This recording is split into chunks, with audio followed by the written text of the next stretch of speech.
Well, welcome into a very exciting episode of The Scene. I'm your host, Bubba Startz, and with me today is Marisa Kiley from the podcast Love Letters to Single Mamas. Marisa, welcome to the show. Thank you. This is a huge honor, and I was so looking forward to this conversation with you. Oh, thank you. I was looking forward to this. Obviously, just the title of your show and me being a father and someone who has done the single father thing as well. I have a huge appreciation for the community that you're building. So, before we get too far into our conversation, and we've actually been talking for 12 minutes off camera already, why don't you go ahead and tell us a little bit about you and the show, and we'll pick it up from there. Well, similar to your story, I have been and was a single parent for over 2 decades. And it was the most interesting, weird time of everybody's life when you get thrust into a single parent role because there is no handbook, there is no guidance. And unfortunately, it comes with a lot of guilt from the world and shame from within. And it's a battle of, do we take care of our children versus heal ourselves? And when do you balance it all out?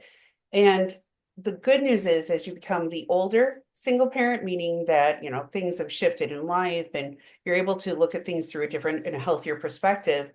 Looking backwards, there's a lot of times where I was seeing events happen and it would pull me right back into that moment. I'd remember what it felt like and that there was nobody there to actually offer the words that you're going to be okay. You're going to make it through this. Life will change, it will shift again. But that's the moment that we can use to really refine ourselves and really to find our true happiness.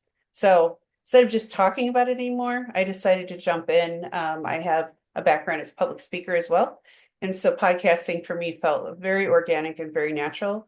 And when we started it, it was still that hesitation, right? Is this going to land well? Is this going to go well? Getting into it, I realize every episode makes me tear up because I'm able to put myself back in that position of this is what I would have needed, or I wish somebody would have said this to me.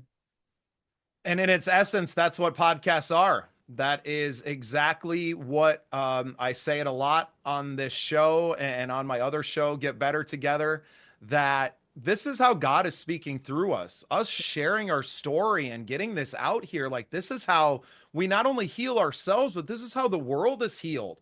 Because who knows how many people are out there going through that same thing that you are, and maybe not this exact same details, but the same situations, and feeling like you're the only one out there. That's what crushes us. Yes. Feeling like you're going through this and you're the only person in the world that's dealing with this can be so isolating. So Yes. I absolutely love the premise of the show. And I love that you found early on that, oh, it's not necessarily about an audience healing it. That's great, but it's about healing you first. Yes. And the tears coming in every episode, right? I feel that in every single way. Thank you. Thank you. There's a majority of the podcasts out there that are absolutely brilliant. I love them. I would not knock any single one of them because every single one is a labor of love. However, I was tired of the interviews and the off the cuff, let's just talk about the moment. And I wanted to really drive it into a new version of community, a new version of communication where there's a safe space for all single parents to say, you know what, I might be going through this, but now I feel like it's okay to talk about it because of the fact that those stories line up way more than we realize. And for example, you and I might think of a single parent for yourself as a single dad, for myself as a single mom. Well, what about the people that were widowed, that didn't have a choice? What about the ones that have stepped in and filled in for children when there is no natural love? The term of a single parent needs to actually expand as well.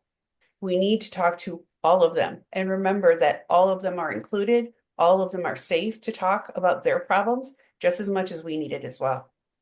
And accepting that we're all just parents. Yes. Like, it's, Yeah. single, married, divorced, it's all, we're all just trying to raise our kids not as screwed up as we are, Yes. and because of the world, and you are, raised by a different generation than I am. you know, and for your parents, I am sure that even the thought of divorce was unheard of, right? And I Absolutely. know that, you know, both of my grandparents stayed through some really hard times with each other, and not all the years are good, right? And then they raised, you know, kids that I look at my aunts and uncles, and my own parents are divorced, but you know, they should have been divorced probably 5 or 6 years before they did, Yeah.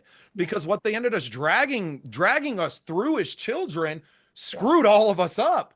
And it Yes. was like, but they didn't have the tools to know that it was the right decision, to know that it's okay to do this. Like, Yes. you're actually screwing your kids up less by taking this path or that. And another one you hit on, the widowed.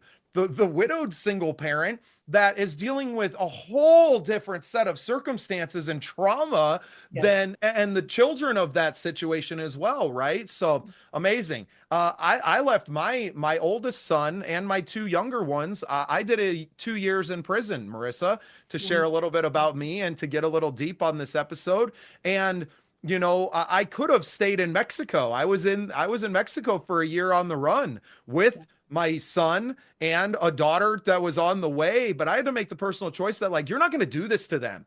Just Yeah. because your parents screwed you up and you didn't have a roadmap on how to do this. And I had another boy at home in Sturgis at the time, actually, of all places in South Dakota. And realizing what I was putting them through. And granted, they were all pretty young at the time. My youngest two don't remember at all. They were 3 and 2 when I eventually got out of prison. But then the other side of what you talked about, I very quickly I divorced my current wife at the time. My ex-wife and I got divorced, and I got physical custody of the two younger. And I met there who would they call mom now, my wife, my current wife, and she's been raising two children that are not her own. And whereas while she's not a single parent, her parenting journey is altogether different than what yours and I's would, Yep. but not wholly undifferent from many other step parents that are out there as well, right? And Absolutely. she doesn't treat my kids as a step, like I don't even like the term step parent or step brother Same. or half brother or half sister, of which all of my kids have different DNA. You Yep. know, they are all different. My son Mickey is not biologically my son, but he has been my son since he was in the Doesn't womb. matter. So exactly, and my children understand that blood doesn't make us family. Our commitment to one another is what makes us family. Absolutely. And not only on that little bit, for me, I've always, when I was on my path as a single mom, completely alone, how do I do this kind of moment? I looked at it as we are entrusted with the next generation. And single parent homes make up almost 50% of the children that are born at this point. So it's not something that's going to go away or quietly fix itself. And it doesn't need to be fixed. It needs to be supported. And if we don't start, changing that direction, we have children that are our next leaders of the world. We have children that are the next Elon Musk or inventor or whatever status you want to call him. Everything, these different categories of being able to find out new ways to do things are within our fingertips of what we're teaching our children. That also extends into our dating habits. It's an incredible pressure to be a parent dating in real time, showing children what's acceptable to date. There's so many just different layers of ambassador and peacekeeper and provider and all of the roles that go into a single parent. And you're also trying to compensate for the balance of the other parent that is not there as well. So it's so many different levels. And I don't think the topic will ever be exhausted at the end of the day. It never will be. No, and exactly why you need a podcast. You can't just go appear on someone else's No, podcast and have an no. even a 3 hour conversation like we Yes, were. Joe Rogan wouldn't cover it all. yes, And yes, that's exactly how I fell into my life. I appeared on a few friends' podcasts, and I was like, man, we talked for an hour, and I was like, I didn't even get into most of the stuff that really affected my life. You know, we talked, I'm a yes. songwriter, And my podcasting journey started there. I was promoting my own stuff, and then like the South Dakota media tour was over in a day.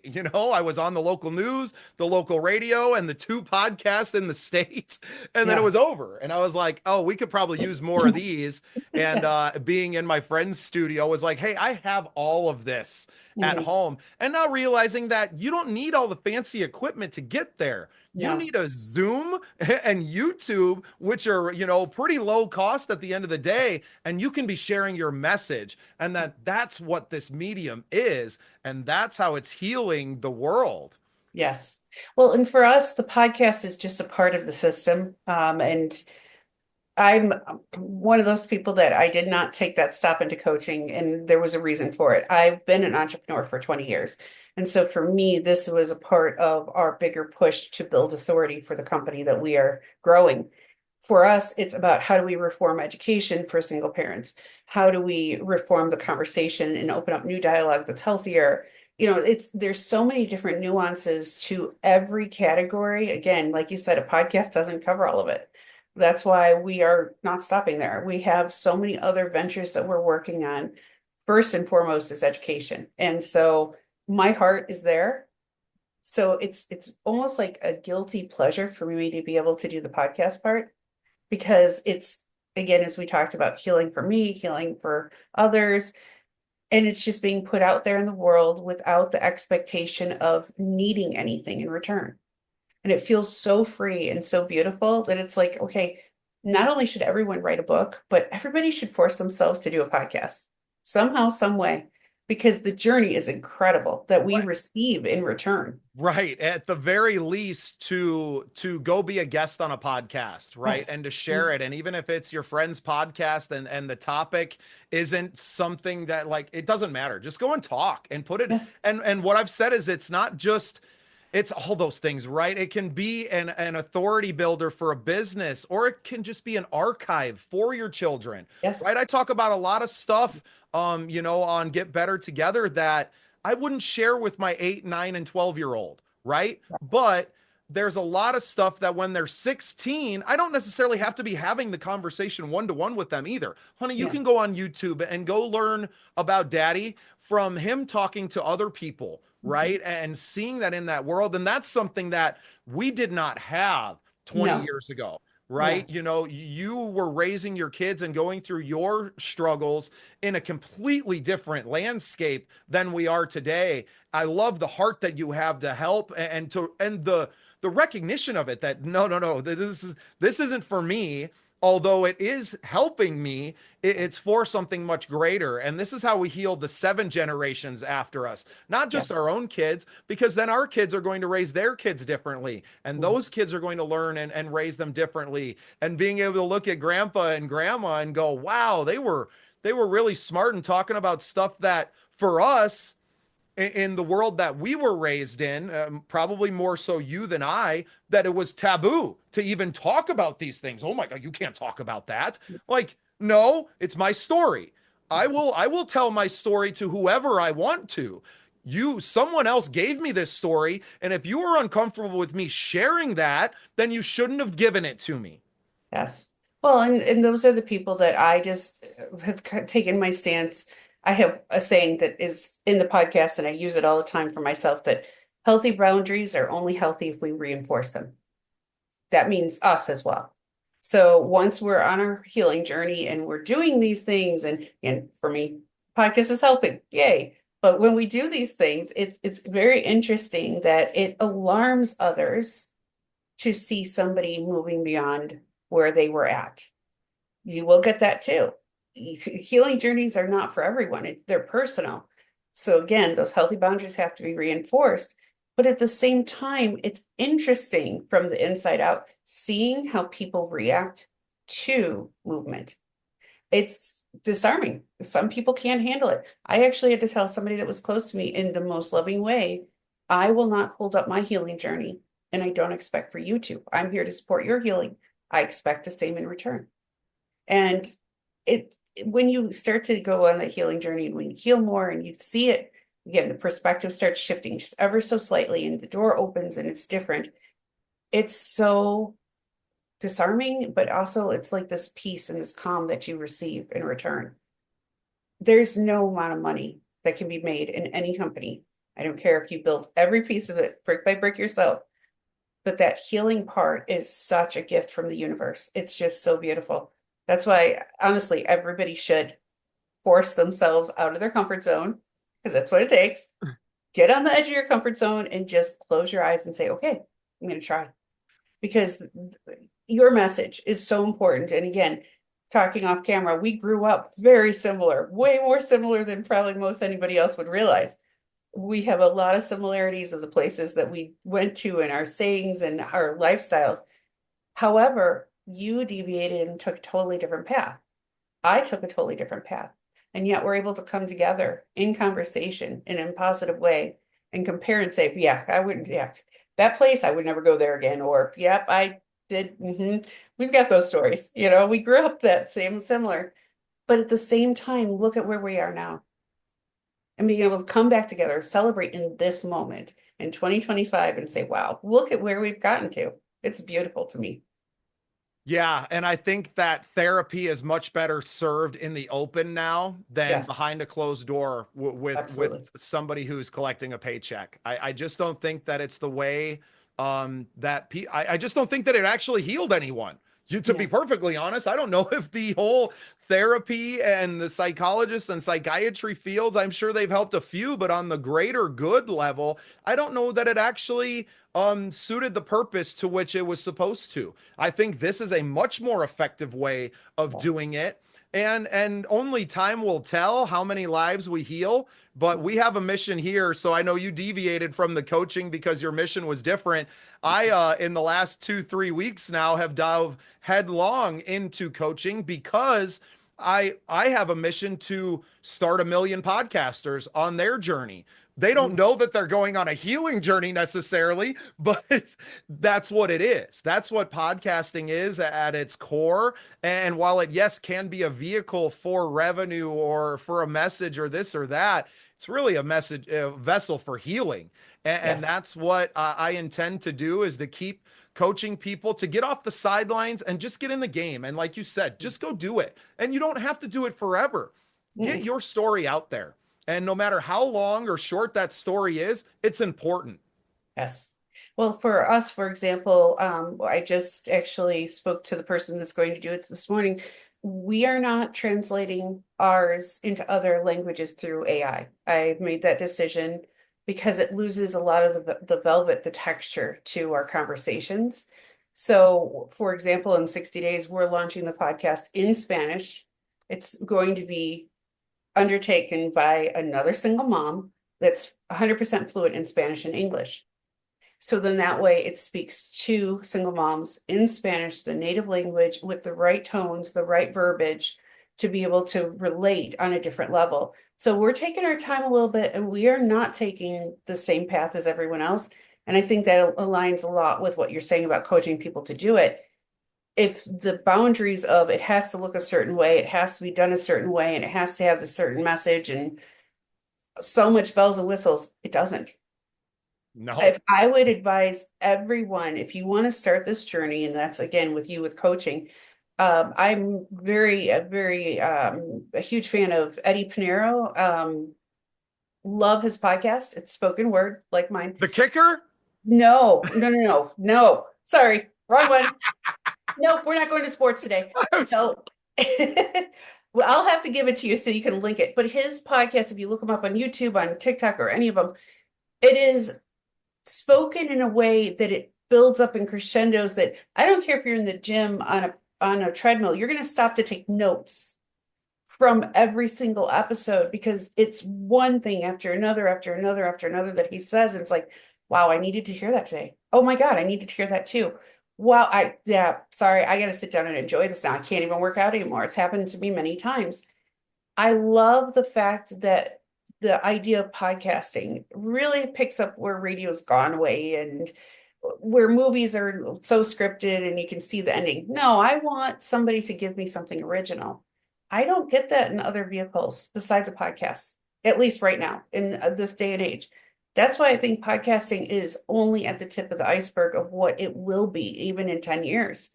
So this is a great time to jump in. Even if you think somebody's already done it or somebody's already saying it, they're not you. They do not have your story. No one else does. And even if 20 people say it, the 21st person saying it might be the person that somebody needs to hear. So there's never a bad time to do it. No, and I know we're members of a couple of Facebook groups that overlap, and some of the guys that have been doing it for 10 years are so jaded, like, oh no, Joe Rogan was the wave, and there's no money in this, and it's the bubbles burst, and I was like, you guys, you are out of touch with Yeah. what's actually going on because it's just starting right now. I know you guys have been here for 10 years and doing this, but Mhm. people have just caught on, and I think the last election cycle showed us how much it has caught on. Everyone is tuned out of the mainstream media. They have Yes. no viewers, right? Because we're tired of being lied to. Yeah. I was raised in the Matrix my entire life. Yeah. And now I always knew it was bullshit. And but there was no vessel for me to communicate. That's probably why I became a big Joe Rogan fan and listening, but also watching him and his buddy beer bong out of, American Eagles, right? Like only goes so far with me because I have my story and I want to get those out there. And they're all fine. Like you said, the entertainment podcast, nothing against them. We're all on Sure. our own journey because Joe has obviously changed the world with his, and I'm Mhm. not going to take away from any of that. It's just not what I care to do with mine. And I have total control of what my feed and my channel is. And I think it's empowering, right? It's Yes. so freeing to have that and go, no, this is the way I see the world, and I'm going to put this out there. And if it resonates with other people, great. And if it doesn't resonate with you, I'm not going to notice. Exactly.